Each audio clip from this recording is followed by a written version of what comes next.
देखिए, एनडीए ने घोषणा पत्र जारी किया। यह तस्वीर आप देख रहे हैं, संकल्प पत्र, जिसे जारी करने के लिए बीजेपी के अध्यक्ष जेपी नड्डा, सीएम नीतीश कुमार, चिराग पासवान, मांझी, कुशवाहा सब मौजूद थे। तेजस्वी पहले वादा कर चुके हैं कि सबको सरकारी नौकरी देंगे।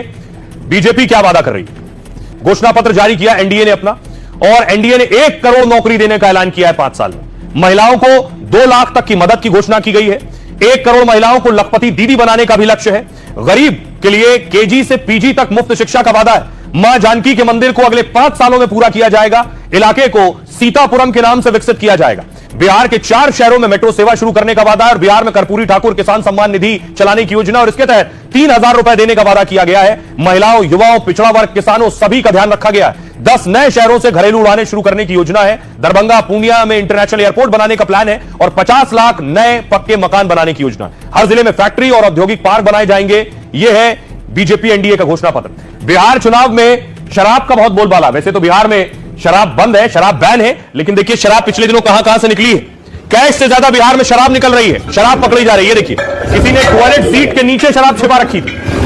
बिहार में जितना कैश नहीं मिल रहा, उससे ज्यादा शराब मिल रही है। बिहार चुनाव में अब तक ईडी के हाथ खाली है। आयकर विभाग ने 2 करोड़ 91 लाख से अधिक की जब्ती की है। चुनाव के दौरान केंद्रीय एजेंसियों की छापेमारी जारी है। इस दौरान 8 करोड़ 42 लाख रुपए कैश मिला है। वहीं करीब 8 करोड़ 50 लाख 8.5 लाख लीटर शराब मिली है, यानी 8 लाख लीटर शराब मिली है, जिसकी कीमत 38 करोड़ बताई जा रही है। 38 करोड़ की शराब, मतलब कैश से ज्यादा शराब का बोलबाला है। बिहार में नीतीश सरकार ने शराबबंदी कर रखी है, और इसके बावजूद चुनाव के दौरान भारी मात्रा में शराब जब्त हुई। वोटरों को लुभाने के लिए फ्रीबीज भी इस्तेमाल किए जा रहे हैं। 24 करोड़ के ऐसे फ्रीबीज सामान जब्त किए गए जो लोगों को मुफ्त दिए जा रहे हैं वोट के चक्कर में।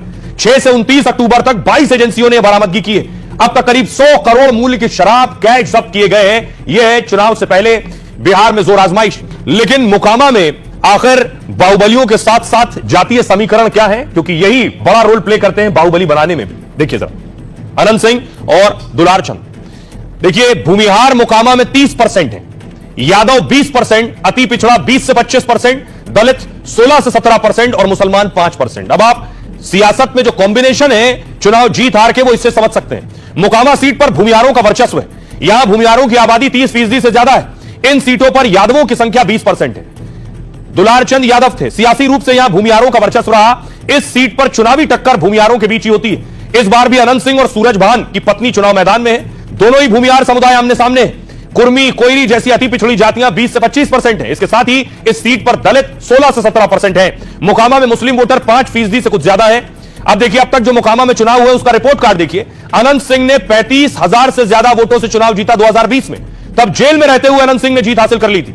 2022 में अनंत सिंह को सजा होने से उनकी विधायकी चली गई। 22 में फिर हुआ उपचुनाव। उनकी पत्नी नीलम देवी यहां से चुनाव जीती। वो 16,000 से ज्यादा वोटों से मोकामा से चुनाव जीती थी। यह है मोकामा का रिपोर्ट कार्ड।